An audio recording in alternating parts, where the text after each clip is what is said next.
So let's go ahead and begin, call the meeting to order. Thanks everybody for being here. We have a really great topic today. I need a motion to approve the meeting agenda. Number second. Have a second. All in favor? Aye.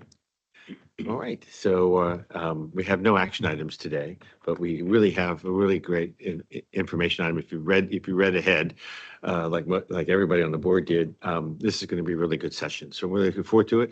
I believe you begin. I'm actually going to just start a couple quick comments on this committee. I always feel like it's helpful to give a little history. The Water Resource Committee is an ad hoc committee that was established several years ago with the board. And the idea again at the time was there's many topics that through your finance and CIP committees, there's subjects that don't just naturally come up. And so information items, some educational things around activities that we're working on have been helpful to utilize this committee. And in some years past, there's been a little bit more frequency with the committee, but we hit on a number of topics that help give some background. And so the number of meetings has scaled back. We were working on some ideas earlier this year in the first half of the year, but we folded much of what we were thinking about into your retreat. And so we've been continuing to coordinate with Chair Bonfils on the committee and subjects, and this is one that the Reclaim Water Program, we've had, questions have come up here over the last, year and a half, and we've continued to kind of think through the best timing of sharing a status update and some of the things happening. And really the timing is important right now. So the topic today is the Reclaim Water Program. There are aspects of the program that are challenging us right now. We've had a lot of activity with it. It's a unique program. This is, one of its only kind, particularly in Virginia. While it's a challenging time, this is also a success story for us. And I think you'll hear through some of the recap of it, of the history and the value to our organization, to our customers.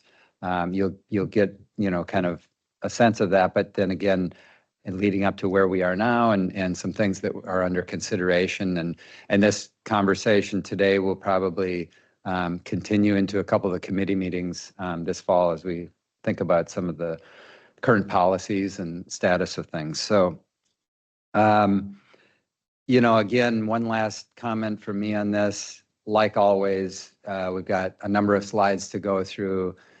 If questions come up, certainly happy to pause on that and answer questions, but there is a lot to go through, and we've definitely planned for a lot of discussion as we get through that, but also wrap it up. So we've got time built in, and this is the only topic. So whatever way you want to do it and most comfortable, we're happy to do it that way. Just raise your hand or speak up if you have a question. So that'd be great. Thank you very much for that introduction. The last item is when we set our next meeting, and we can also talk about topics, some future topics, and we're always interested in that. But talking about the success story, it's really great when you have a product and you have more demand for the product than you can supply. So let's go ahead and get into it.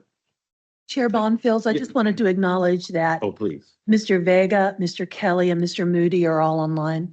That's great. Thanks everybody for joining.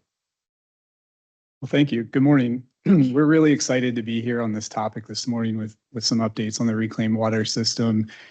I have the pleasure of helping kick things off, and I'm going to hand things off to Kendra about midway through the presentation. But before diving in, I wanted to acknowledge we had the pleasure of being up here and presenting some of this information, but there are a lot of folks in the back of the room and a lot of folks within the organization that have supported the success story of the Reclaim Water System. So I wanted to make that acknowledgement. And I also wanted to kind of stop us with a moment of reflection before we dive in to the meat of the presentation here. And that's, I think a lot of us around the table and in this room and then just in the broader community think of the Reclaim Water System as primarily a water savings tool for the organization, but it really offers a whole lot more than just saving water. And in particular, it really supports the nutrient management process at Broad Run.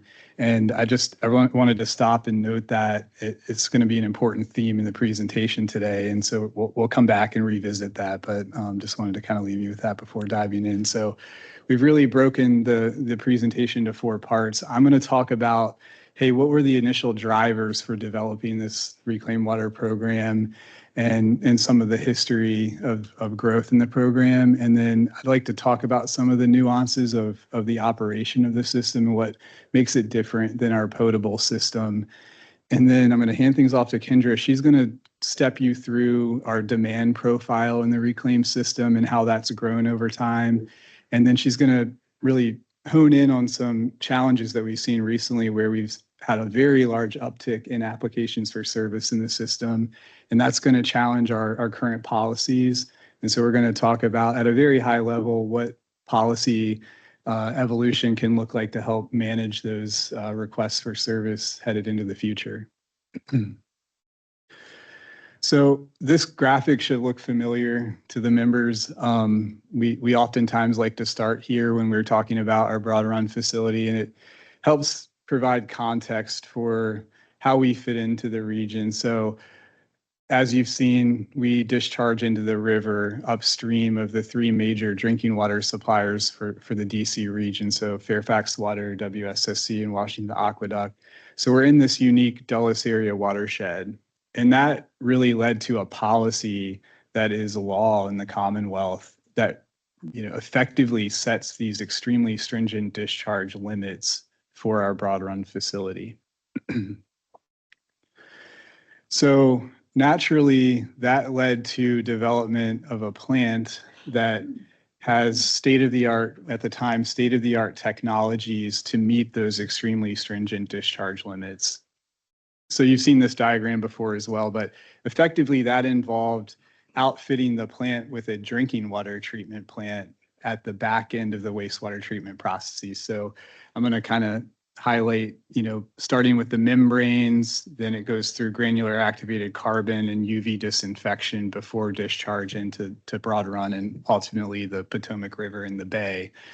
And so here I'm showing just conceptually a flow number of 11 million gallons per day. So as the plant was originally envisioned, you have 11 million gallons per day coming in, works its way through the entirety of the treatment process, and essentially we're discharging 11 million gallons per day to the waterways, including 11 million gallons per day worth of nutrients to the bay. But thankfully, there was some great planning, market analysis, and we were able to identify the opportunity for reclaimed water. Knowing that we have these advanced treatment technologies, the end product from our treatment processes is available for beneficial reuse. And so we were able to identify the reclaimed water market.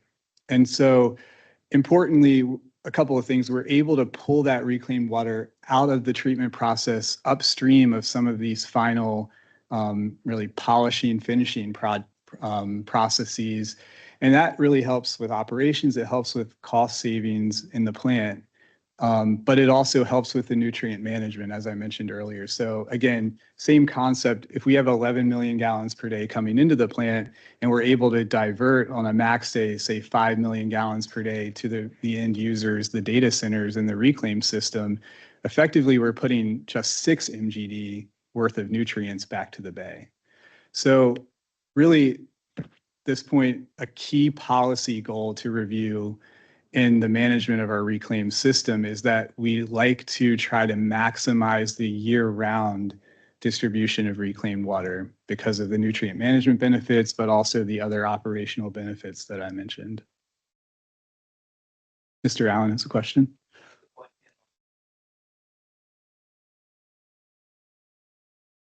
It certainly could and will as we're growing. I'm just using this as an example.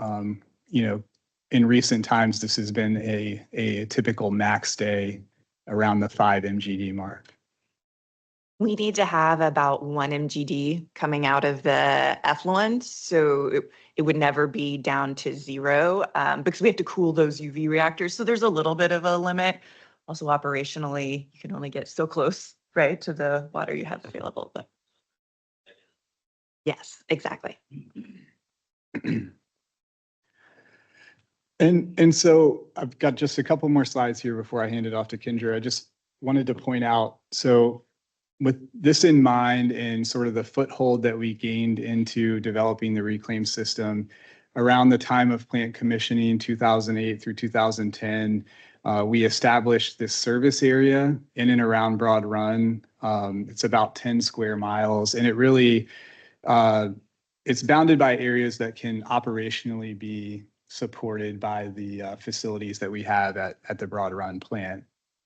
And initially, there were a few extensions made to the north of the plant, a single data center, a irrigation customer. And around this time, we were able to do some more market analysis, and we really start identifying, hey, there's a big opportunity here. And that's around the time the data center growth really started to take off. And so we had this momentum build. And so from 2010 to 2020, we actually, as an organization, made some initial capital investments into helping the system grow. Importantly, the storage tanks and pump station at the Broad Run facility to really support this as a dedicated system. And we also we worked through developing some of the backbone pipelines that support the system. And we really solidified our rate structures around reclaimed water during this time. So if you recall, there is no availability charge for connection to the reclaim system, and the user rate is about half of potable. Now, the reclaim customers do have to purchase a small capacity in the potable system. We call it a 10% backup. So that is really what the sort of financial picture looked like for customers connecting to the reclaim system. And all of this went together to support this momentum building in 2010 through 2020. And then within the last 5 years, we've really seen the system headed toward maturity. So as you've seen, there's been a rapid intensification of data center growth in the county and in this service area. We've got AI technology really driving that. We started to see what's referred to as hyperscale data centers, so just really large demands, really large data center customers, and then just an increased interest in reclaimed water across the customer base. And so what I really wanted to hone in on this slide, as well as I talked earlier about the unique considerations for how this system works as compared to our potable system. So I know you've seen many diagrams in the past of our potable system, but there's so much resilience in that system. We've got sources of supply from Trap Rock, 2 sources of supply into the system from Fairfax Water. We have elevated storage tanks throughout the system that are providing that continuity of pressure throughout the daily diurnal, demands in those systems. And we have tons of looping in our pipe network. So lots of redundancy if we have to have a shutdown, or if concentrated demands happen in one area, there's lots of back feeds in that system to support the level of service that customers expect. The reclaim system is different. We have the storage tanks and pump station here at Broad Run, and we have really essentially one main loop for the system of the backbone infrastructure, but you'll see lots of little spurs off of that loop. And, a system like this just doesn't function the same way that a system like our potable distribution network functions. If I could give you an example, I would liken this to like a home that's on a well and the plumbing inside that home. If you have that single source and that really single backbone feed, and you turn on a bunch of faucets and garden hoses and different things, you're going to see that your level of service or your pressure is not going to be the same. So that really is where I wanted to leave you before I hand things off to Kendra. But there's a second key policy goal for us to consider, and that's that we need, because of these considerations, we need to prudently manage the operation of the system to ensure that level of service, so we don't have pressure reduction or disruptions in service. And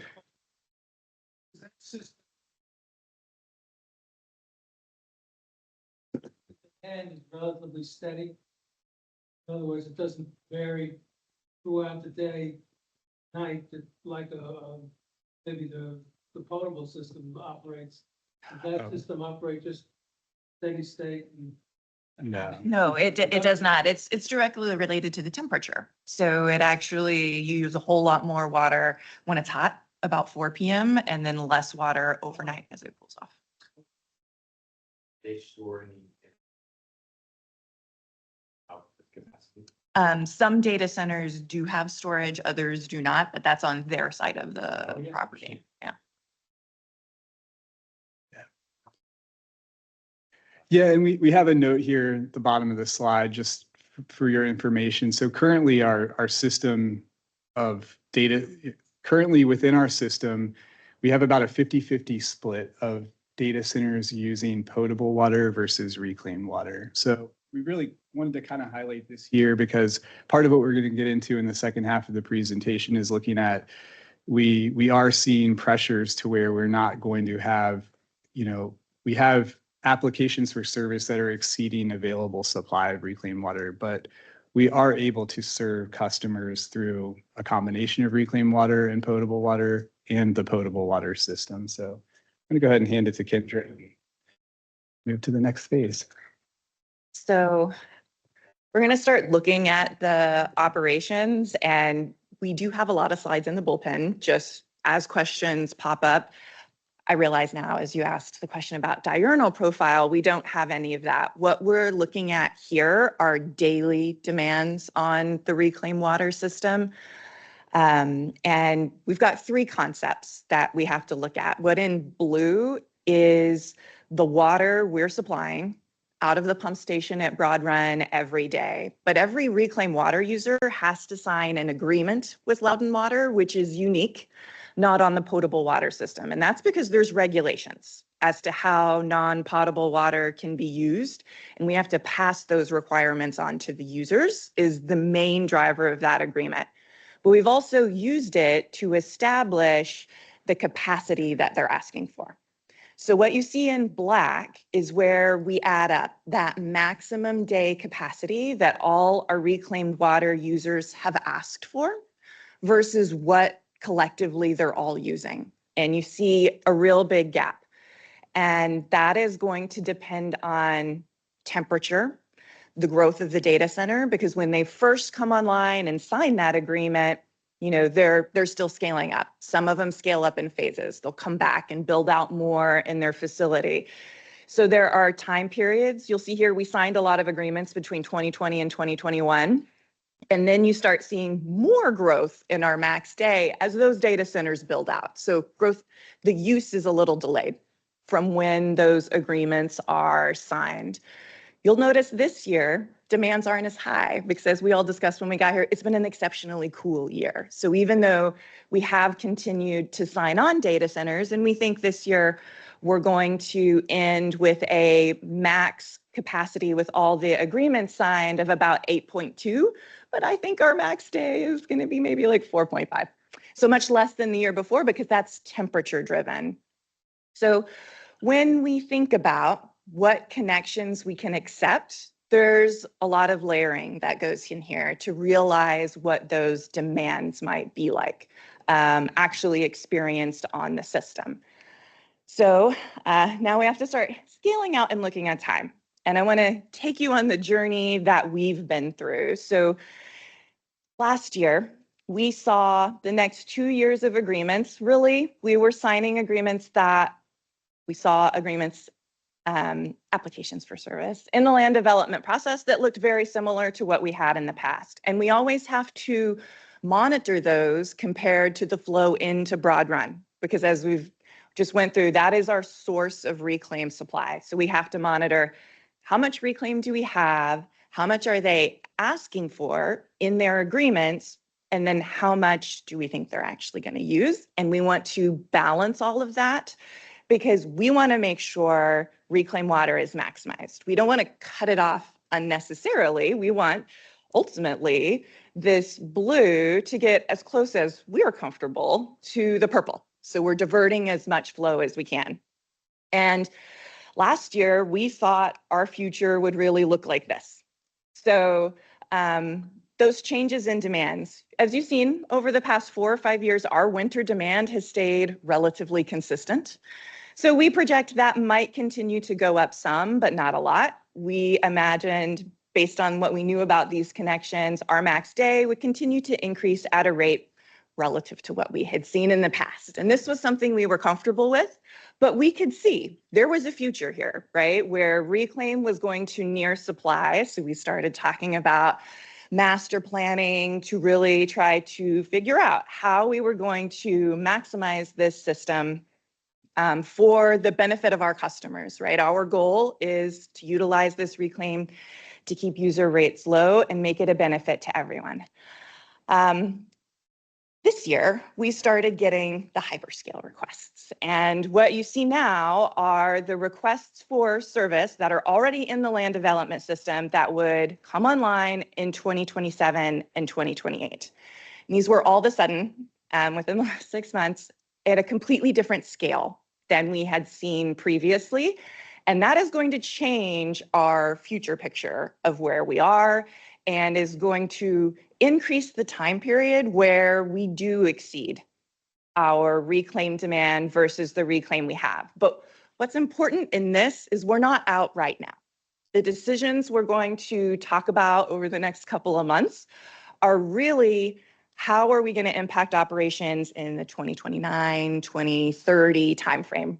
Right now, we've got plenty of reclaimed water, right? Demand is still low. But we have to decide now in the land development process how much demand we have on the reclaim system. But any of this that can't be served by reclaimed will be served by potables. So we're not telling anybody that there's not water service. What we need to start talking about is how much of that service can come from the reclaim system versus the potable system.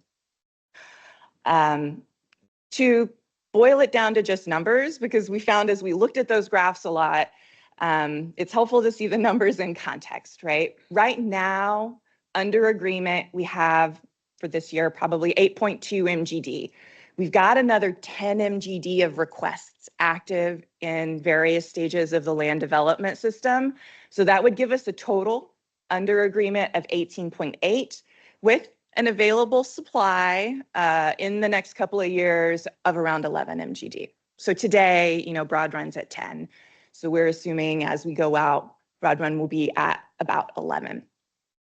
So we wanted to start running through concepts with you on how we can change really our policy. Since, maybe if I step back, because we were so far below operationally from that reclaim flow, reclaim was assigned basically first come, first serve. If someone came and asked for reclaim, as long as they were in a good physical area and we could maintain pressure for them, they got reclaim service.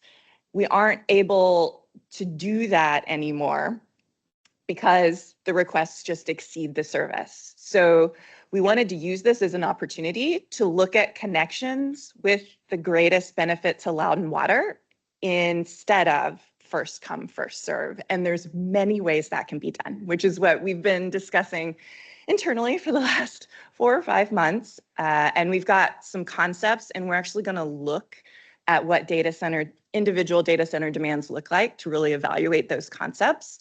But it's all open for discussion today. And the plan, yeah.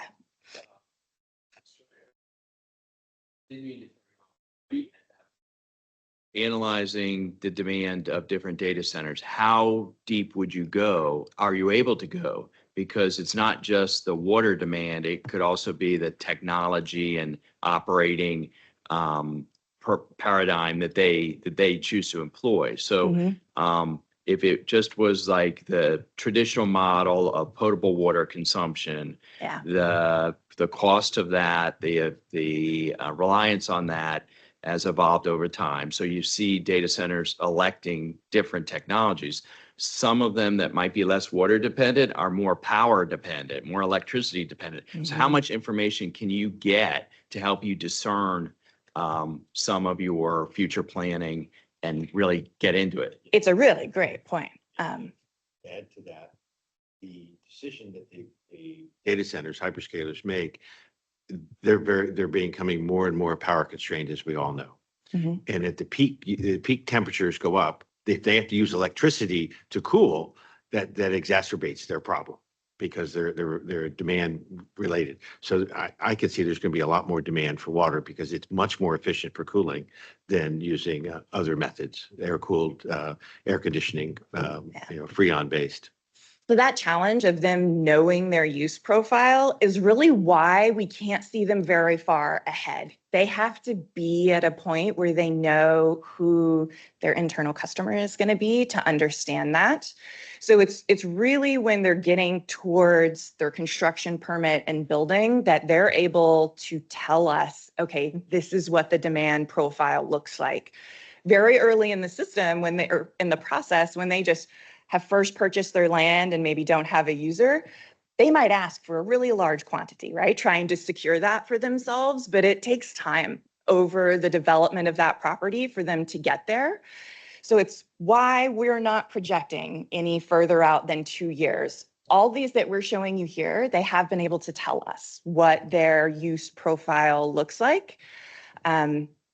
We get amazingly different answers from different users. Some say, I'm going to scale up to max demand in 2 years. We've got other users saying it's going to take me 10 years to scale up to max demand.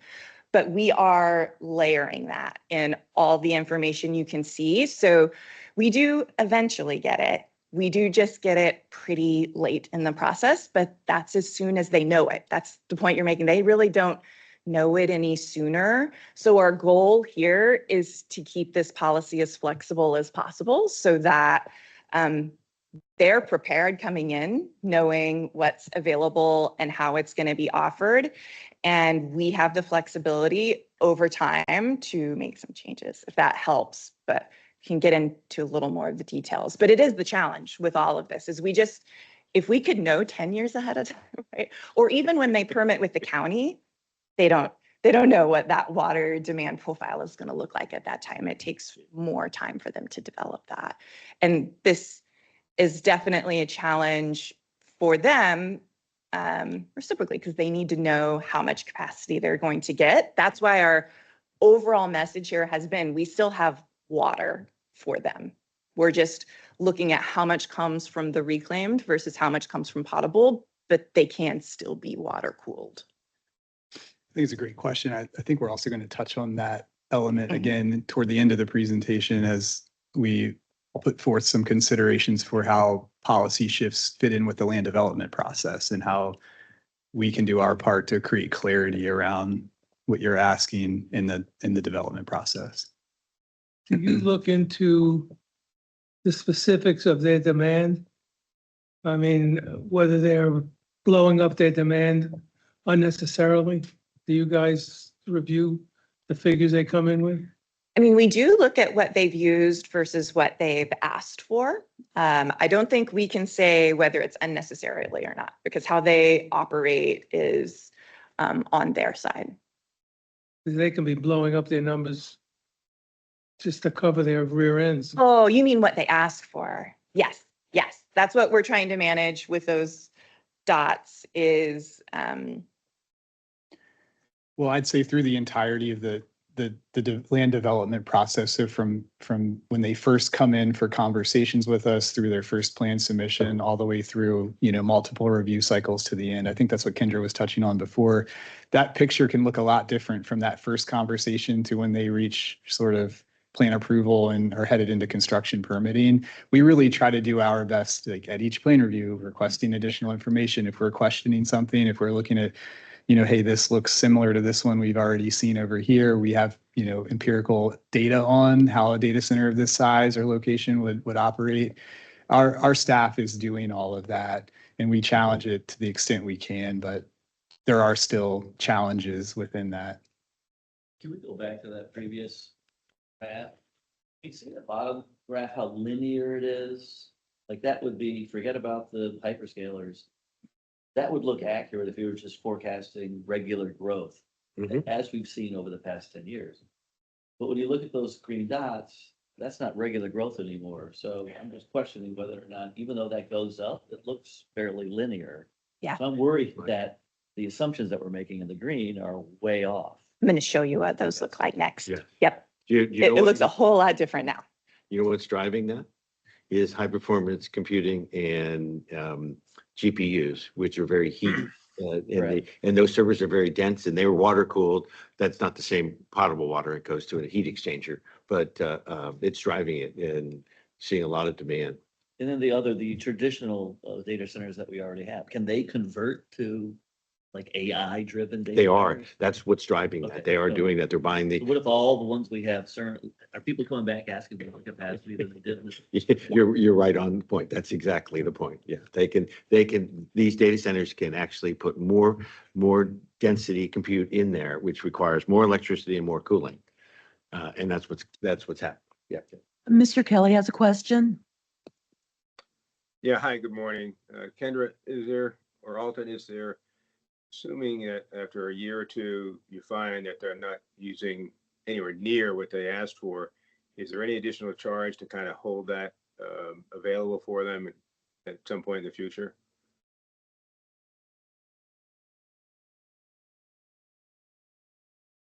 Mr. Kelly, I'd say the short answer is no. Kendra referenced each customer signs a reclaimed water service agreement and a capacity is listed in that agreement. And so we are essentially locking that in for that particular customer when they are signing that agreement. But I do think we'll get through strategies on how to Yeah. manage that Okay. risk. I'll wait. So,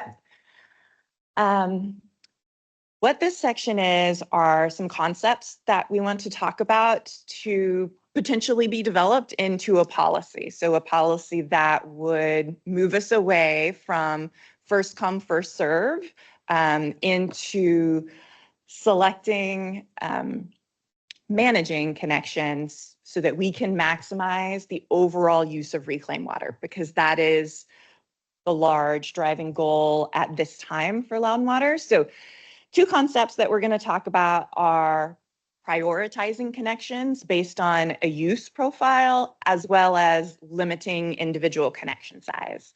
But it helps to just look at data, I feel, to understand what these concepts mean.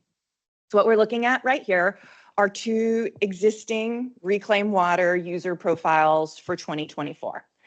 And this dark blue line is a traditional water-cooled data center with cooling towers. And you'll see there's still usage in the wintertime with increase in usage and peak in the summertime.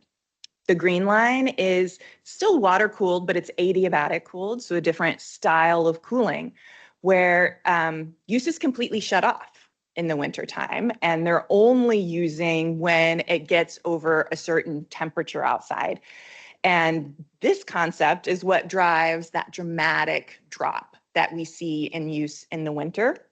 But everybody's peaks are still happening in the same time frame. But what you see in this example that I like is even their max day is not occurring at the same time. And like this user had another kind of mini max day when this user wasn't using it all. So while it's temperature driven, it's also based on what's going on in their building. So people often can struggle with that concept of, if it's based on temperature, why is everybody's max day not going on at the same time? It's based on a lot that is beyond Loudon Water's control. But this is traditionally what we've seen on this system is users in either of these two categories. When the hyperscale users started requesting use, we don't have any actively online on the reclaimed water system right now. So, but the data that they are describing to us looks like this. It is a hybrid cooling system where they are going to cool with air up until a temperature where they cannot. And I say this, it's not all of them, right? Every data center is truly unique, but we've got several big requests that fall into this hybrid cooling category. And so they're different than adiabatic, but this scale is quite accurate as to what they're asking for. And as you can see, all it takes is 2 or 3 of these requests, and they've used all our available max day capacity. And then we aren't able to accept any of the, because we have more requests out there in this realm. And a big use 2 or 3 days out of the year does not meet that overall goal of trying to maximize the water diverted from the Potomac River. So there's different profiles that affect this system. As Alton was pointing out, we don't have storage operationally like an elevated storage tank. So meeting this is also exceptionally difficult with a direct pump system. That pump station, yes. How did you get the red line? They've given us what that max day looks like. And they've told us anecdotally what this looks like, but we don't have operational data from them yet. Okay, but is the hybrid is the mix of potable and adiabatic, or? It is actually just straight air cooled and Okay. potable cooled. So it's different than the adiabatic. Okay, so it's it's like the mix of the two. Mm-hmm. Okay, so some sort of system has to be able to regulate between the two. Yes. Okay. And adiabatic is not closed loop, right? Because Correct. you need a constant supply to keep that It still water coming evaporates. through, like Yeah. to evaporate and bring the temperature down. Mm-hmm. Okay. How many hyperscalers are in this red lip? Oh, that's just one. That's just one. Uh-huh. And we have 3 requests at that level right now. And then I would say the requests in blue have also scaled up. So we have a couple of requests like this at maybe the 700,000 gallon line. So the hybrid cooling is just the least ideal for the reclaimed water system, but all types of connections are scaling up in the level of demand that they're asking for. And that kind of gets to the second point of considering a uniform allocation for all users. So as I've mentioned, we've got a lot of requests in the system right now. So if you did it on a first come, first serve basis, we would tell a couple of peak users, you've got the last of our reclaim capacity. Everybody else would be told no. If we consider a uniform allocation, everybody gets some reclaim water capacity and the rest is served from the potable water system. This allows us in a couple of ways to maximize our reclaimed water use. We no longer have people asking for more than they're going to use. We know they're going to use that base we give them. So now we do have a more assured, constant demand on the reclaim system, and the remainder that they might need can be served by the potable. So that makes our demand profile more reliable. And if we adopt a policy that allows us to prioritize connections, that just means it's not really something we would apply to people in the process right now. Those hyperscale hybrid users can still be offered 100,000 gallons because we still have capacity. That number is just for example here as well. It's just an illustration. We wouldn't need to tell them no, but moving forward, once capacity is exhausted, we may want the ability to say, we only have 100,000 of extra capacity to give. We would like to select one over the other. So it's really a policy that would allow staff to look at use profiles and select what benefits the system the most.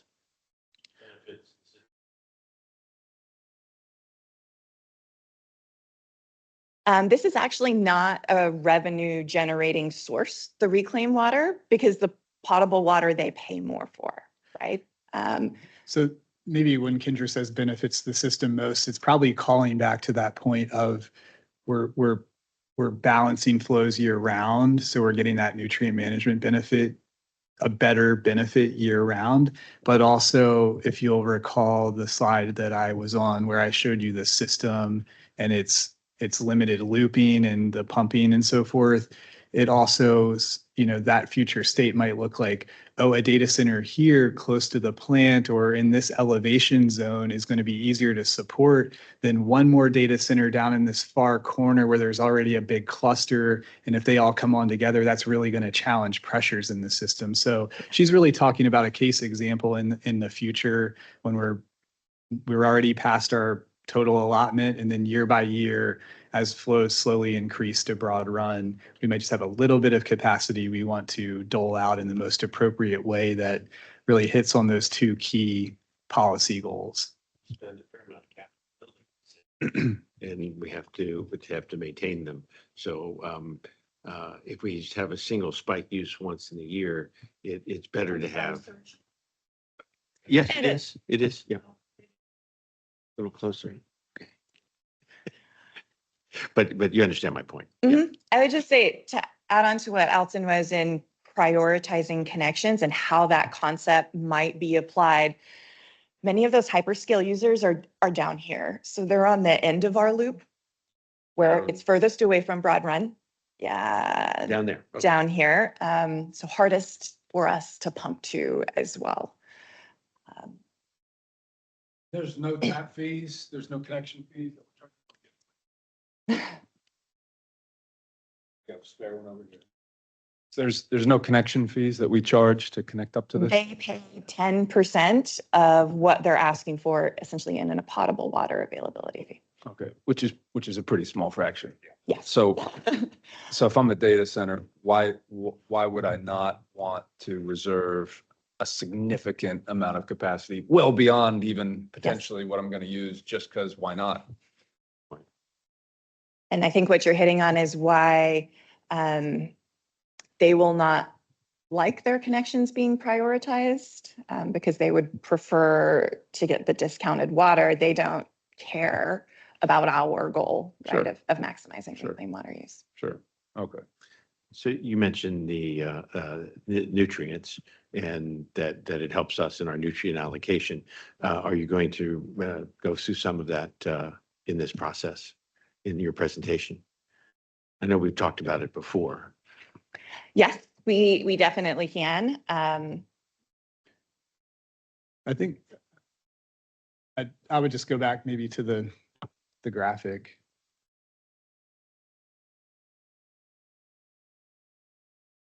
So what ends up happening, sorry, get back to presentation mode for everybody, You got it. is as this effluent increases, we only have one waste load allocation we can discharge. The way the regulation was written, we got a number of pounds of nitrogen that can be discharged even as our flow scales up. So what that does is as we expand Broad Run, we have to reach lower and lower concentrations because there's no regulatory pathway to say that's not technically achievable. It is just a limitation to the way the regulation was developed. So what we are saving for Loudon Water customers is we would have to put more advanced technologies on the end of Broad Run to meet those extremely beyond state-of-the-art nutrient concentrations that we're facing in the future. So diverting that saves an immense amount of capital and operating cost that we would have to do to meet this pending regulation. So that is really the operational savings to all of our customers. It's very expensive with the Chesapeake Bay policy for us to continue to treat more water to serve our customers at lower and lower treatment limits. So having a consistent flow of the reclaimed water is better for us. Yes. Correct. And both in operational savings, sort of present day, but also maybe another way of saying it is just deferral of capital expenditure. And that marries up well with how we are working through the phase 3 expansion for Broad Run and the way in which we've broken it into distinct packages that allow us to bring the capacities on in increments. And so it's trigger based, and the more that we can do to, up this year round usage of the reclaimed water and optimize that, the further out some of those triggers move and And Uniform flow and distributed. Yeah. Around, geographically around the whole network to the degree possible. Yeah, no, that's very good. That explains the balance. One more question, I'm sorry. Why would we not charge a connection fee for the reclaimed system? I understand there's benefits to us with the nitrogen, our fixed load and all this, but I don't know, why would we not consider that? Was it history? I would say, that the market analysis that we did early on led us to the decision of let's incentivize this because of how helpful it is in the areas that we just spoke of. And I would also venture to say the organization's capital investments into the system have been relatively limited when compared to all the growth that has occurred in the system. The vast majority of the pipe network has been built by the individual developers. And maybe Brian, if you want to help me out here, I do think some of those more limited capital expenditures, I would say it's probably on the order of magnitude of $20 million plus or minus all in is what Loudon Water has invested in the system. Yep. But that is also rolled into the availability charge for wastewater. And so I think all Yeah, of this- excuse me, just to kind of add on to what Alton was saying.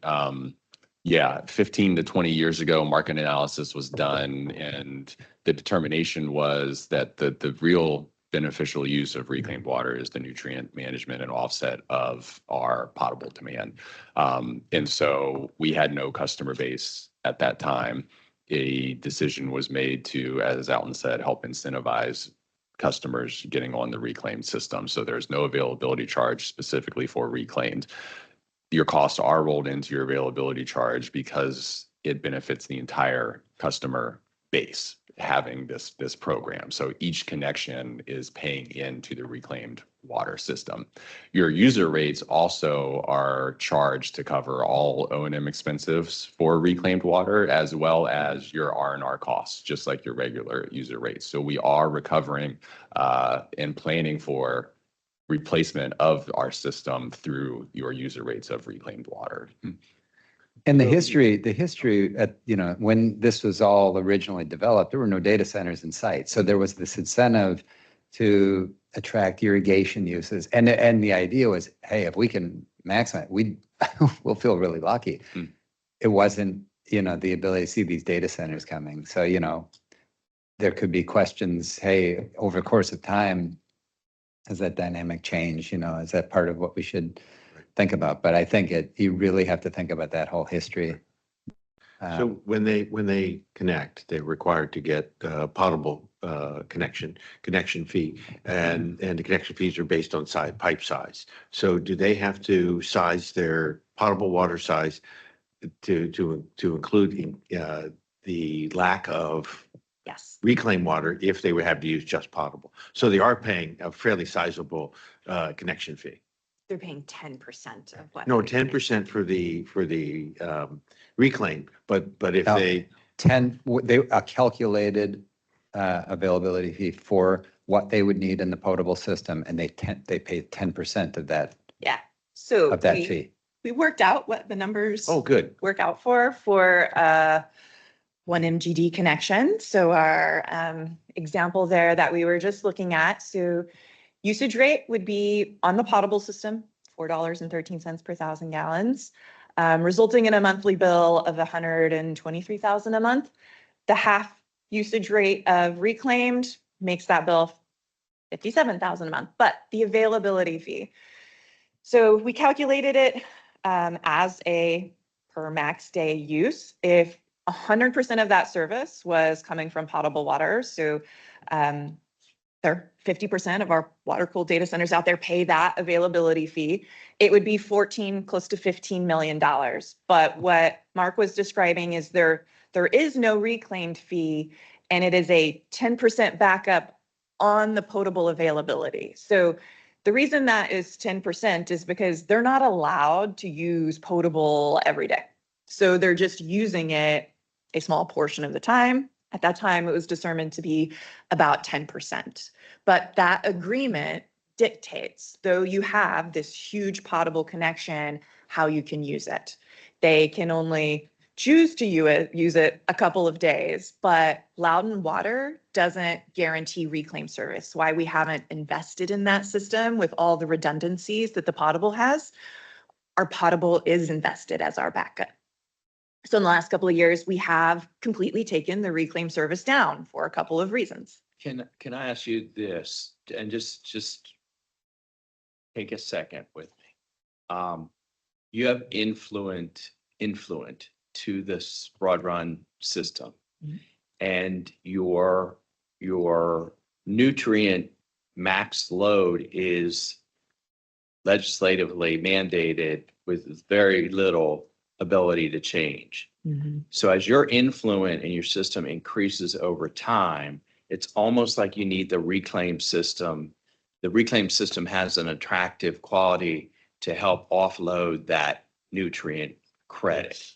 So when you, and I think you've done this, I think I picked it up in other discussions about broad run there. What do we project in the future for that maximum amount of influent coming in if we're always governed and backstop and stopped by a max daily load of nutrient to the bay? Then we need this system to operate, or we should take advantage of this system as an attractive thing to help us with that. And you probably don't want to go where I think he's going, which is up your availability fee for it. Or him. That way. I'm sorry, over here. I on my think we'd left. have a pretty good Blame balance. him, that's okay. Where some of us might want to go, because if you have to expand the purple line, it's going to be a cost to us. And if you have to make it more of a loop system or go in different areas to broaden it. So, so that first part of that question, can you give me your cerebral guidance on that? Yes, I think it is tough to balance, right? The cost of lost availability fee, I think that what you're talking about, versus the cost of what it would take at Broad Run. Because you have to meet really those nutrients. upgrade. It would be your reverse plant. osmosis essentially at the end of our poor wastewater treatment plant is the only way to ensure you can really get those ultra low levels of nutrients out, which is somewhere we do not want to go. We will fight that with everything we can because there's a lot of negatives to doing that. But that is the technology that right now we would say, and yes, it's very expensive. Okay, and then I would just say, if I could speak to one of my colleagues here through the chair, maybe. Go ahead. Couldn't you see some cost benefit analysis coming where you would say the potential cost of upgrading the effluent treatment here at the plant could be offset by a certain magnitude because you've expanded and invested in your reclaimed water system. So, and then we come back to the slide that says what we charge people. Do we leave it that way, or do we make some adjustments? I think. Yeah, I think we have discussed the potential of incorporating this in a updated reclaimed water rate study. And I think that's what we would need, right? Is that Stantec to look at pulling those costs in to understand that. Okay. And if I'm understanding some of the dialogue fully, and it tends to get lost because in our internal discussions preparing for this, it's important to recall that, we don't really have control over increasing available supply of reclaimed water. So that's limited by wastewater influent flow to Broad Run. So, like Kendra has pointed out, requests in the pipeline, active applications are already headed toward exhausting that available supply in the relatively near term. And so then what our future looks like is just, maybe 500,000 gallons per year of regular increase to influent flow as system, through system growth. So I think that what I'm trying to say is that's what really, I think, buys us some time in perhaps looking at some of these rate considerations, perhaps in our next rate study. I think sometimes it's helpful just to keep saying different ways. And I think these questions are exactly what both of your questions are exactly picking up. What you just described is there's a value that our system has by maximizing this system. Is that value, is it the right mix right now? Is it offset by the current no availability charge and the 10% on the potable, or is something being left on the table? And I think exactly where that hits is a good question right now. Have we monetarily quantified these amounts? In other words, what would it cost to do reverse osmosis? I mean, we could put numbers on it to see what the savings really is. Maybe that helps you figure out what the policy should be. I know that's a tough. The last Good time way we to- did was when we did the broad run master plan, so it's definitely something that we can easily dust off And with today's So very big numbers. is tap fees on the table? Is that a consideration or is it not a consideration? If I may, I would say, for the purpose of what we're trying to do in the next couple months, the answer would be no. Right now, we have applications that we need to figure out how we're going to process with those. I think when we do a next rate study, and if we decide, the board decides that we should invest more capital at some point into the reclaimed water system, because as Alton mentioned, we've kind of only invested 20 million at this point, because that made the most sense for us as a utility.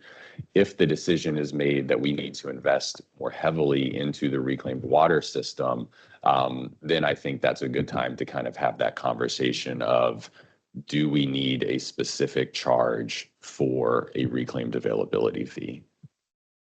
It sounds like from what you guys have said today that you're concerned that there's not the redundancy and, in the system. So if we do have a break in that loop, and everyone goes down, but Well, the customers all going to be furious. I mean, can you imagine shutting down data centers? They Well- automatically switch over to the, Okay, so I guess Yeah, that's- that system is automated. yeah, no, it's a great question, but yeah, I think No, it's a by, bad question. well, no, it's creates great dialogue because as Kendra, I think, said previously, it's by design that the system was done such that we had minimal investment. Right now, it has the capability to supply the current, total available reclaim supply.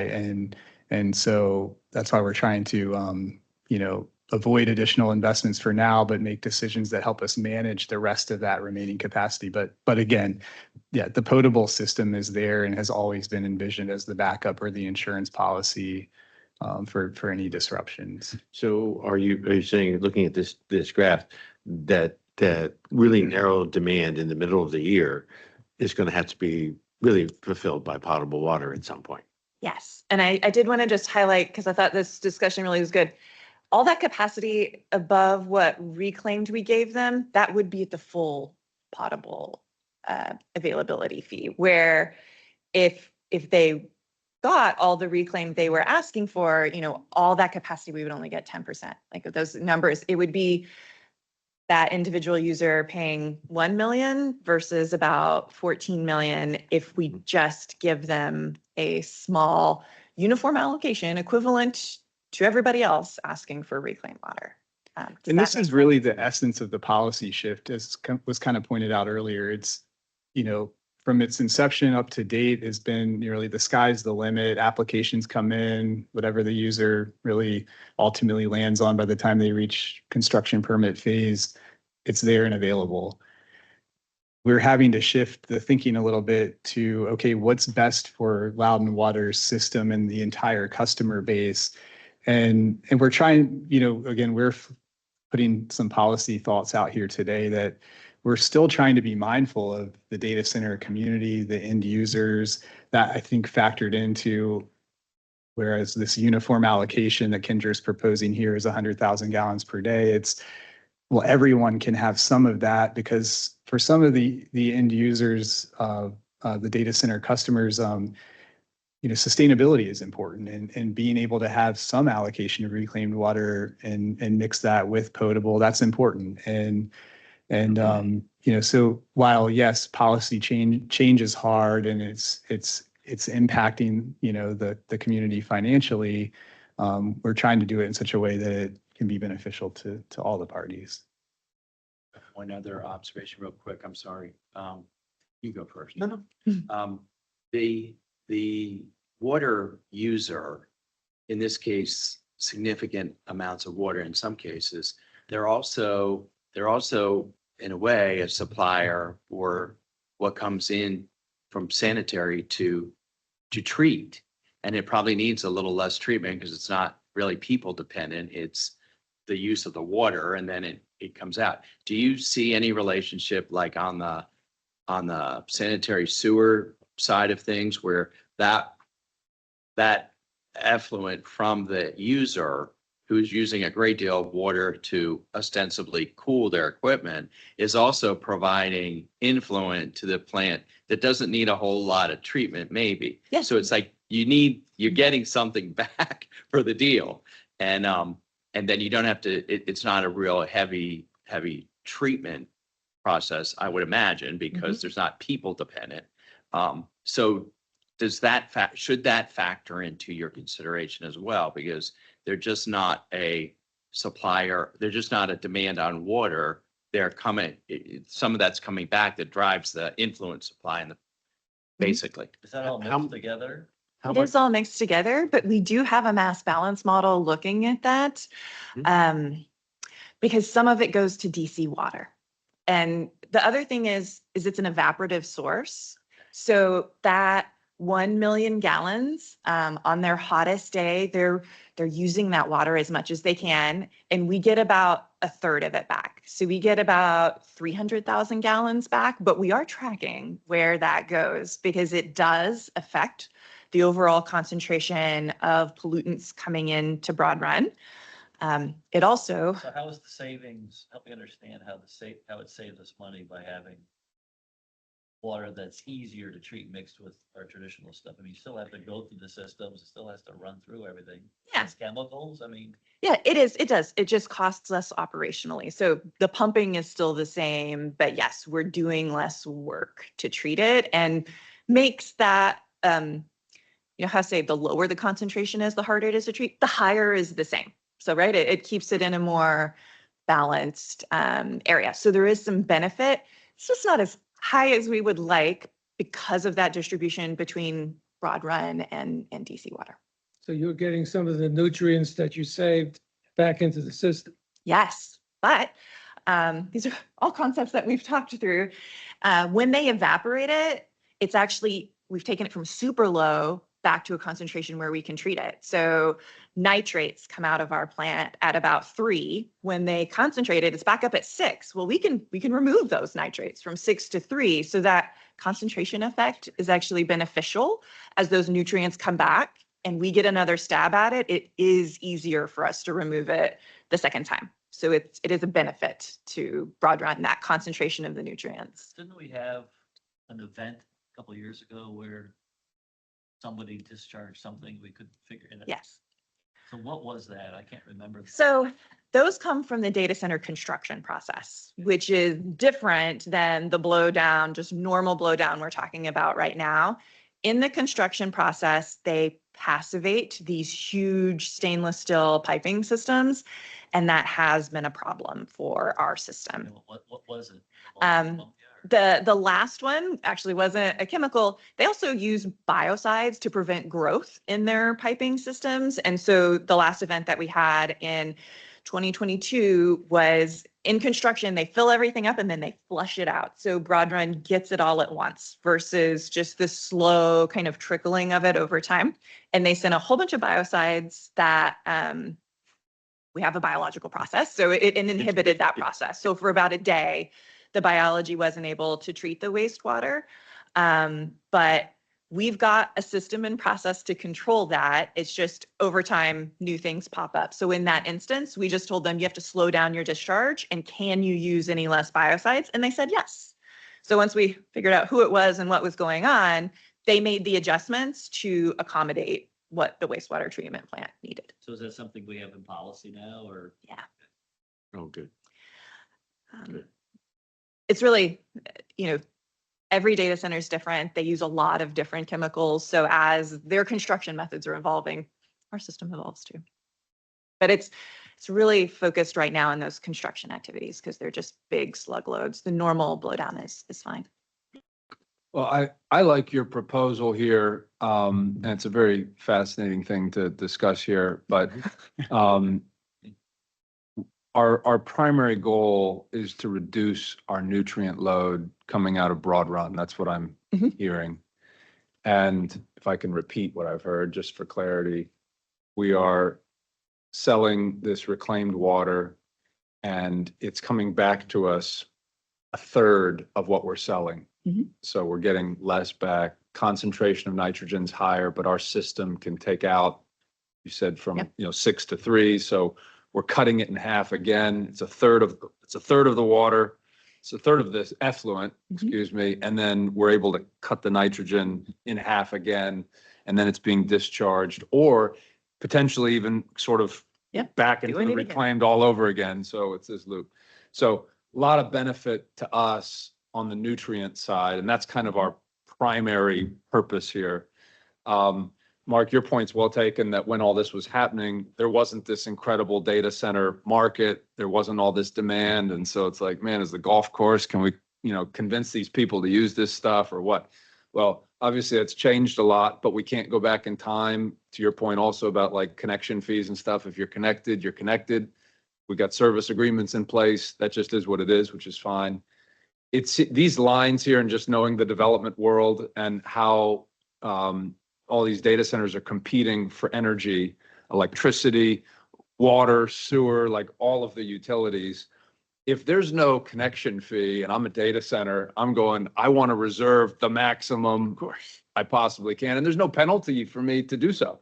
It's not like a connection fee where I've got to pay for that. The 10% is so small that that's not happening there. And that, to me, at least, when I'm looking at those numbers, that explains a little bit sort of the max capacity that people are asking for, and then what they're actually using, which is like half. Your point's well taken also that we would like to get those numbers closer together, and that makes total sense. Right. So I like your approach of going, we're just going to, in this area that we've created, this sort of sub-service area, we're going to give everybody a portion of their capacity out of our reclaimed system. The balance is going to be provided with potable water. That means we're not married to one particular data center or like a really big user and then, 2045, they went out of business because something terrible happened. And now what do we do? And something like that. So I like that we're spreading it out. I like that idea, at least from a redundancy standpoint. And that feels fair. And then that also kind of takes away this issue of them requesting for these huge amounts of capacity that they may never use or whatever. So I like your approach here because it seems like it's sort of addressing all of the factors here, and it's ensuring that we have adequate demand also as the system continues to grow. Presumably your water bill would just go down a little bit if more of your data center is using reclaimed water because we have it available than it did before, and nobody's going to complain about that. So I don't know. This makes sense what you're proposing here. I think it was reading your next slides. Mr. Campbell, I think you said it, but an important element in there, we're fortunate in that we have put certain policies in place to where we've required pipe sizes to be adequate on the potable side. And so we're not in a position, perhaps like I think you said, Dominion Energy, we can meet the need through potable. There's not a shortage. And, I think, again, we're fortunate in that, and it really marries up well with the policy shift. Mr. Kelly has a question.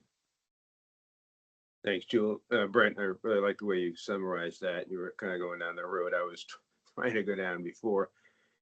Just a finer point on that, what I was trying to ask for before when these users come in with max capacity, I guess the default now is that if we can't or not able to supply that, we turn to the potable. At what point do we say, gee, we really got to look at capital improvements for the reuse water? When do we start looking at that to say, Again, to Brent's point, they're going to come in and ask for everything that they can. And I'm concerned that other users coming in or existing users, when they do need more, it won't be available from the reuse side. They'll have to start using potable water. When do you cross that where you say, gee, these projections, while they're kind of pie in the sky before, they're really starting to come to fruition. And we really got to think about expanding our reuse water system. Have you factored that in at all in your projections, or is the default just to say we can just fall back to potable water and charge them for that? We do want to continue to maximize the system. So that is still our goal. And previous studies done prior to these big requests coming in showed when we start supplying a max day of about 11 MGD, and I can show this on some other slides, that's when we need upgrades to the system. And right now we're sitting at 5. And we just thought we had more time between 5 and 11 than these connections showed us. So let's move on to a couple more concepts, and then I'll get to some slides where I can talk about what that future looks like a little better. So this is what, if we didn't do those things, this is what we felt our future was going to look like. With those, if we allowed all of these service applications to go full reclaimed, in the next following years, we don't think we would see much additional winter demand. We would only see increases, and they would be large because we've got those hybrid users stacking up.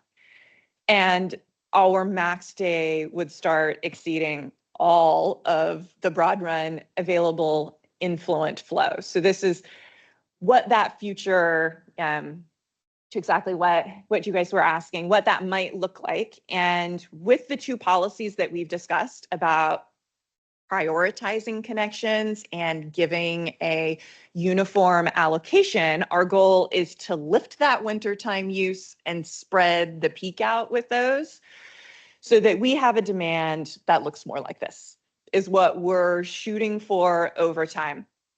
But right now, yeah. So just to be clear, what could we do tomorrow as far as reclaiming? Could we do 10 million MGD tomorrow? Could we do Tomorrow we could do about 9. So that gets us to Yeah. the February of 2029. Yeah.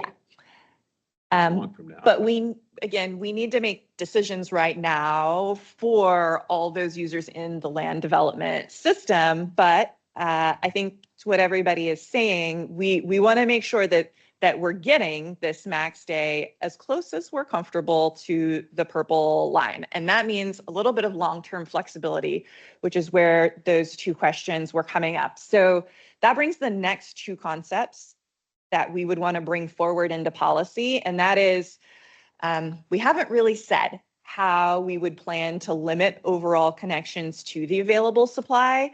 And then we're going to need to pause connections after this big request to let the system develop for a while so that we see what these large demands look like, how the system responds. So what that would look like is us deciding we're not going to be able to serve all these applications with reclaimed. So the difference between, this 18.5 and what I've shown, and we haven't picked this number yet, as 13. We're willing to sign agreements up to 13 because we know there's just some difference between what they sign and what they use, so that in the next 2 years after we sign these, we think we'll be on this pathway. And then we just need to pause and say we can't take on any new reclaimed connections right now because we've allocated all the reclaim that we believe available. Flows will increase. We'll be able to observe how these connections come online and behave. And then after the next year, we'll say, okay, we've got another 1 MGD of reclaimed available. And once we have that, after the pause, extra capacity, this allows us to think about how we want to use it. Is that used for prioritizing connections, new connections? Is it used for increasing existing connections? We're looking for a flexible policy. So we want to provide clarity that everybody knows. as reclaim becomes available, we will release more capacity to those connections that benefit the system the most. Benefit the system. This system, yes. It still feels like they're padding their numbers though. Oh, yeah. And that's why we're proposing that the purple line would be above the purple dot. Because I think they're always going to do that. It feels like we need some kind of something to have a little bit more honest numbers. Because right now, if I'm a data center, I have zero incentive to try to, it's almost like when we do budgeting. And it's like, sure, we could just throw huge numbers out there, but the goal is to be, within a pretty narrow margin. And it'd be great if there's no connection fee for them. Okay, fine. But maybe it's almost like if you don't use it, you lose it, or some true up in some years. And I understand that there's a certain amount of difficulty in forecasting these things for them and for us. And actually, I think the point you were just making there, I wanted to revisit the question Mr. Kelly asked way back toward the beginning of the presentation, because I think there probably will be an element in the final details of new policy that start to address optimizing perhaps even the existing connections. Again, those existing connections are under agreement. That's a contract. And, we would have to revisit those on an individual case by case basis. But that's something that leading up to today's presentation and starting to put, the framework of the policy together, it's something we've talked about, because if we're able to go back and say, okay, it's been 10 years, you said you wanted 2 MGD, but you've consistently used 1, you're built out, that could become a negotiation of, okay, let's rewrite this agreement. In the, Reserve. You talking Can about the- renegotiating the contract? well, Yeah. 1 second. Can that be addressed during the rate study? And then the new policy for rates? Can you address allocation in a rate study? I think rate studies are usually focused at moving forward. I think the reason why we keep looking at legal is it's different looking back at the agreements we've already I signed. understand, Yeah. but isn't there some options for us to make changes to those, via the rate study? I mean, on the user rate basis, Yeah. yes, that's going to affect all customers existing Mhm. and future. Or the rate study for reclaimed water. Right. Right. And that's what has been looked at historically, and this most recent rate increase factored in increases to reclaimed water user rates. But going back to existing user agreements and looking at, say, perhaps adding a connection charge or some other Yeah, we retroactive. probably ought Or to a talk about cap, some of or this. a cap. and Can we we probably add a oughta- cap? How much water they can use? Right, and that's what may be Yeah, open to we ought negotiation. to talk about some of this in closed session, but you really have 3 buckets of users. You've got people who are operating under existing reclaimed water agreements, and there's some language in there we should talk about in closed session, how you deal with them going forward. Then you got another bucket of users who have applications pending, land use applications and applications with us. And there's representations back and forth that require some nuance, and we should talk about that in closed session. And then you've got totally new applications. And I think you have to examine how to treat those groups of users differently, but we should do that in closed session. Okay. It seems to me changing rates doesn't do what you want, because they're gonna use what they want to use. We're still gonna have to reserve that capacity. Changing the rates, I'm not sure I see how that makes a difference. Well, they've changed the rates for me for my irrigation when I turn the water. The irrigation. So I'm very careful and I plan, I have a rain thing that turns it off, because I don't want to pay the higher No, rate. that's true for the irrigation, but not for the. No, I'm talking about, I evaporation. was just talking about potable water at my house. As a user, I make a decision based on the rates. If we have a scaled rate, that would influence how much water they would use. But I think as we were talking about the context of rate study, we're also talking about anything related to the idea of availability fee. Mhm. And so that's different than the actual use rate. So Right, that I would be think very that's different, the yeah. context Yeah. we're talking I'm about. thinking for existing customers, I don't think. We just raised it for, is it 7% each year for reclaim, or was it different? 7%. Seven. Yeah. And then, so just to be clear, we're not planning on expanding the current purple system, right? We're not putting on any more branches or offshoots on to accommodate any more data centers? So all the new connections and applications, they'll have little branches, and we do continue to look at what the system needs moving forward. So that gets back to Mr. Kelly's question, which I thought we could answer on this one. Previous studies, again, with the old profile, we're getting the model updated with some new profiles on it to make sure this still holds. But as this max day reaches 11 MGD, we do need some new looping, some piping connections. Those are in our CIP. We've got those pipes moving forward, and we're just constantly watching the time as we get close to that 11 so that we can get them in there in time. The next big question is storage on that distribution system. It's also in the CIP, but the need for that is a step further out than that. Yes, it would be a tank. Elevated? 600. Elevated would operationally be preferential. We understand the issue with that. So pumped ground storage could also work. It's just a large investment.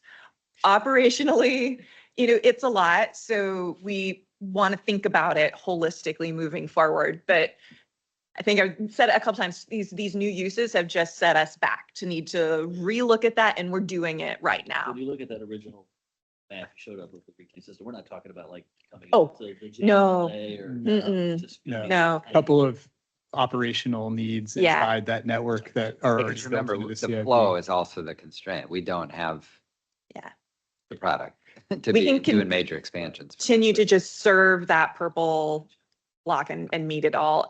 To get outside of it, you have to pump at a lot higher pressure. So that affects things all the way back to broad run.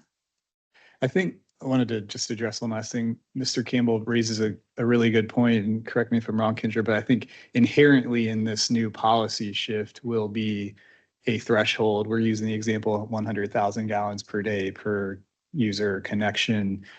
Inherent to that is you can't be having these lofty capacity requests that are way exceeding what you're going to use any longer, because I think in our data studying everything in this current demand profile, I don't think there'd be a single user that would use less than that allotment and truly maximize it. So that's a consideration. I think there are a few, applications in the pipeline currently that would still probably challenge and create the challenges that you're highlighting, with, maybe they're asking for 750,000 gallons, but are they going to use that? To be seen. Yeah, I mean, these numbers feel very high, who Yeah. knows, but I mean, my guess is these are way beyond what'll ever get used by these people. And then unfortunately, we're reserving capacity that's never actually had a chance of getting used, Right. which isn't helpful for us. And that's been, 15 years of executing agreements that way. Yeah, so we should have a closed session, maybe at our next board meeting or whenever, and talk about that, because what's done is done. What we've agreed to, and maybe some of that can be changed, maybe it can't. But certainly going forward, there should be a new policy along those lines. Maybe it's if you don't use it, you lose it within some period of time, and maybe there's some range there or something. We want to be reasonable, but you don't want somebody reserving double what they need and never using it. And even though from their perspective, it's going to be a value to them, and who knows what the future holds with all this hyperscaling and all the heat being generated from these things. And well, we might not use it, but in 20 years we could use it. Okay, we don't want to be reserving it for those kinds of periods. But I do like your idea of just like a base, and essentially it just means it's cheaper to do business within this reclaimed service area, and that's functionally what that means, and that's fine.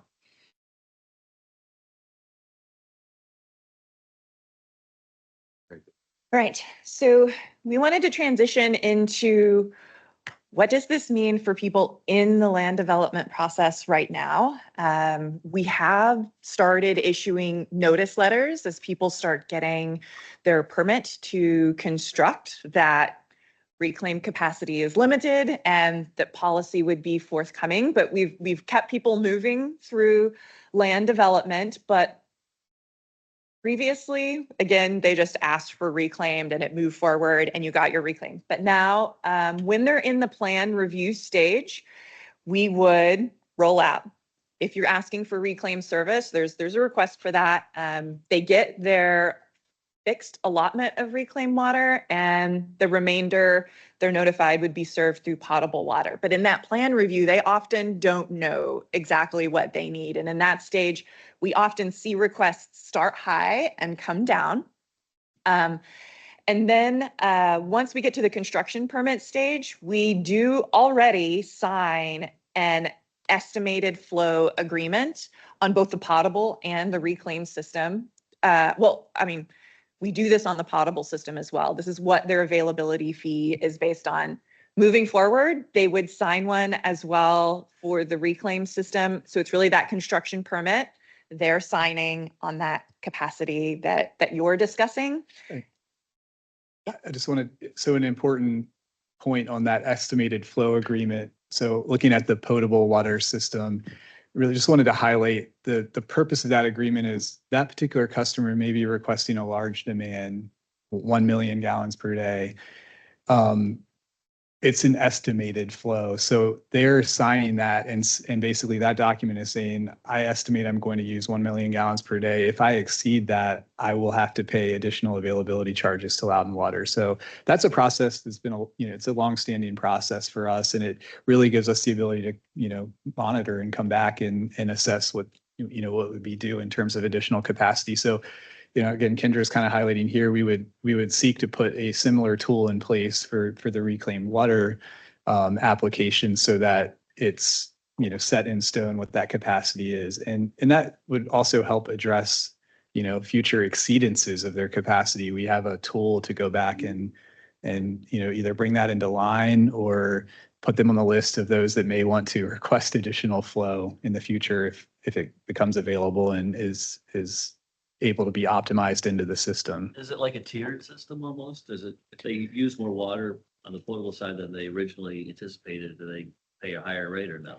They would pay a higher usage rate in that interim period before we actually go back to them and sit down and acknowledge the underpaid availability charges. So they pay that. Higher rate in the summertime. Yeah. Yes, we are. So this applies, to the They should be paying a commercial higher rate. customers. Yeah, and they do. But we're not guaranteeing the reclaimed water. That's why I heard a comment earlier about that. We guarantee that potable water is going to be available. Right. But there is no guarantee that reclaimed water is going to be available for you. Right. And we're going to continue to have that policy be in place. Because we have to be able to take that system down. Yep. Yep. And Makes have sense. taken it down. Yes. Makes sense. Okay. Good. And then the reclaimed water service agreement isn't signed until they're ready to request their meter, pay that availability fee and get service. And part of the reason for that is a little bit of what you're getting at too. We don't want people signing an agreement very early in the process and never coming to fruition, right? Some people show up and never make it through the land development process. So saving that until they're actually going to use it means we haven't guaranteed service by that agreement to anybody until they're ready to actually use the water. So this gets us to our summary slide. We made it to the end. On next steps moving forward, our plan is to come to the September finance meetings with 2 forms of policy updates. We need to update the statement of policy in addition to the rules, rates, and regulations. Further updates will be required to the EDM and such, but these are the 2 that we would bring forward first, with language incorporating the concepts that we discussed today. We will continue to move forward on staff size to kind of finalize that allocation approach. What do we think the right size for the allocation and cap that we're looking for right now? But we also need to start proceeding with heavy communication to the industry. As I mentioned, we've started sending letters, letting people know this is coming, but there's some uncertainty out there. So that communication needs to pick up and be very strong and clear so that they understand where we're going moving forward. But that would be really after we've got the policy agreed to and in place. I have a question about, I've seen a lot of political flyers going out these days, and obviously the data center is it's a huge hot topic on both sides.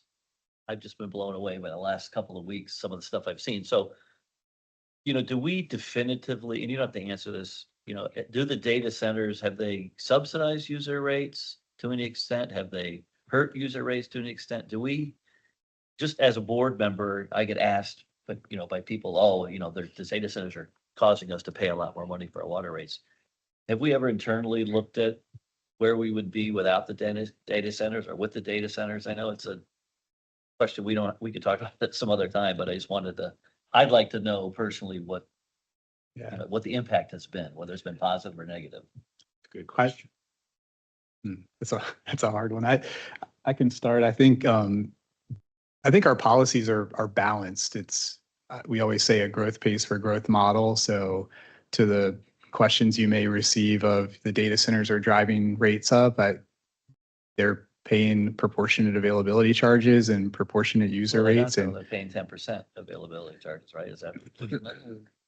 well, okay, yeah, on the reclaimed water system, but the sort of architecture of the reclaimed rate, and so they're not using the potable system. It's just an insurance policy and a backup, so they're paying just that 10% charge. I think the answer to what you brought up was the concept Mr. Yud was describing is they're offsetting the construction of RO. So that's the capital that they're preventing us from spend versus having to pay in for. So the answer would be that they are helping us, not hurting us because of that nutrient load.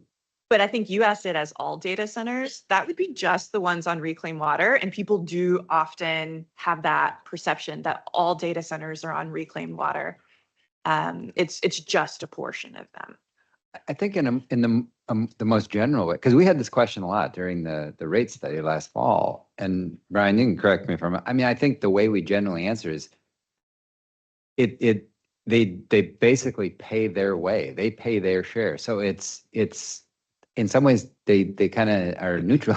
It's sort of neutral. They're like Is any that- other customer, they're yeah. paying their fair share. Yeah, I don't think it helps or hurts. Is that, that's basically what we answer. Yeah, I would say any customer comes in and requests how much water they want to use for whatever purpose they want to use. And our job is to provide that water, and we can do that.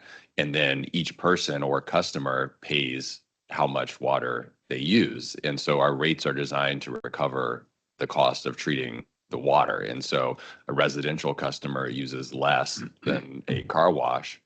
And so the residential customer pays less than a car wash. But so I don't think a data center really helps or hurts. They're just a different type of user who uses water differently than a residential customer. Safe to say the effect is neutral. It's, and there might be some slight gain on the nutrient side. Mhm. So I'd say that's not perhaps- water's goal, right? Is to keep it neutral. Perhaps a recent example, the former Panda power plant came in for a large potable water, and they had to pay a usage fee. And how would that usage fee compare to a data center that's using a similar amount of water and having a backup for what kind of fee would they pay? a reclaimed data center. Reclaimed, yes. It's actually that exact example on the slide Kendra pulled up earlier because the power plant requested. They paid a regular. Yes. They potable. Yeah. They asked for 1 million gallon per day connection. Yeah. And so they paid effectively $15 million. And an equivalent reclaimed data center would pay 1.4. But essentially Well- what we're doing is we're not going to allow them to request $1 million of reclaim, like Mm-hmm. 1 million gallon reclaim connection anymore with this new policy. So we're really shutting that down. right? Exactly. That's the point I was trying to get to. Yeah. And remember, their primary source for their cooling is reclaimed water from Leesburg, and Leesburg does not have a sort of backup plan for their reuse. And so that was Don't part they of the, Potable is their backup plan. no. No, they don't get any potable Also, they from could Leesburg. provide, even if Panda wanted it, they could give it to them. I don't know from a capacity standpoint, but they're in our service area, so they have the ability to serve the reuse because we didn't have we were okay with that. We don't have it available in that area, but for potable water, that's our service area. And so they wanted to have that, sort of remove that risk. And so they bought it so that they have access to it, not as a backup, but as an additional source. It's a lot of water too. I just wanted to close the loop with Mr. Allen's question. So again, here, the example, the power plant bought this 1 million gallon per day connection and paid $15 million. An equivalent data center in the reclaim system would pay the 1.5 million there. But again, they're only allowed to use that potable connection up to 7 days per year. So they're not, whereas on the surface of this, it may create the perception that the data center is detrimental in this case.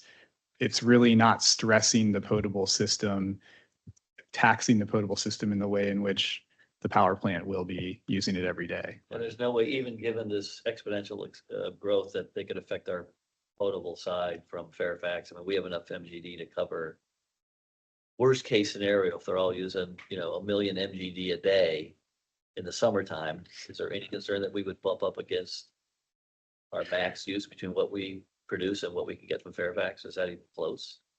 I mean, not where we are at this time, but that's what the potable water master plan is for, is to say, how does this look moving forward, right? And that study really, but you then expand potable, right, in a way that we can't expand reclaimed. Right. It's not an active concern, but it's absolutely something we're thinking about and through the master planning Making sure we process. plan And for it. I think the committee and the board saw,